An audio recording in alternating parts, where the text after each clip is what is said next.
Hi hello నేనండి మీ అన్నాని. మనిషి అన్నవాడికి మనసే లేకపోయేదన్నా, ఉన్నవాడి కొంచెం ఇస్తే లేని వాడే ఉండడే. కళ్ళు తెరిచి చూడు దేవుడు. నాకైతే ఇలా చేయాలనిపించింది. నేను ఇంట్లో ఫుడ్ అంతా ప్రిపేర్ చేసేసుకున్నానండి. ఆకలి కోసం ఎదురు చూసేవాళ్ళు ఉంటారు కదా, వాళ్ళ కడుపు ఒక్కరోజైనా నింపాలి అని అనిపించింది. అందుకని చెప్పి నేను ఇలా వెజిటేబుల్ బిర్యానీ, దానిలోకి కర్రీ అన్నీ అయితే ప్రిపేర్ చేసుకున్నానండి. భయంకరమైన వర్షం అండి, పొద్దున్నుంచి పడుతూనే ఉంది. అసలు చేసిన ఫుడ్ అంతా బయటికి ఎలా వెళ్ళిద్ది, ఎలా ఇస్తాము అని అనుకున్నాము. కానీ 3-2కి వర్షం కొంచెం తగ్గింది. మేమైతే ఆ టైంలో ఇంకా అందరం కలిసి వెళ్ళామండి. ఒక్కొక్క వైపు ఒక్కొక్కళ్ళం మా దగ్గర ఉన్న ఫుడ్ని అందరికీను సరిపోయింది అని అయితే నేను చెప్పనండి. ఇంకా ఉంటే బాగుండు, ఇస్తే బాగుండు అనేలా అనిపించింది.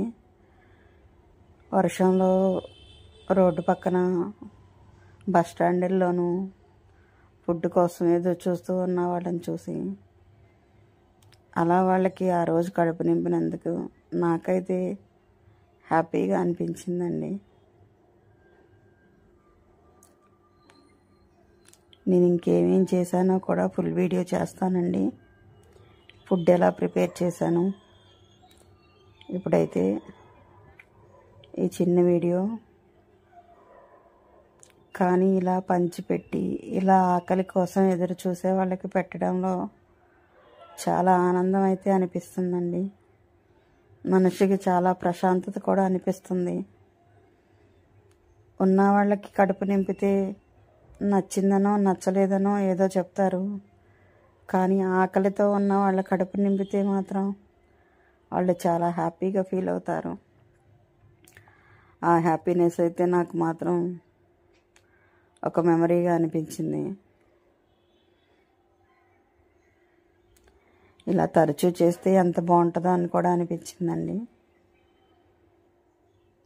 చాలా వర్షం అండి, చాలా వర్షం. ఎంత వర్షం అంటే మేమైతే ఫుల్గా తడిచిపోయాం. ఒక్కొక్క చోట మేము ఇలా ఫోన్ తీయడానికి కూడా బయటికి లేదు.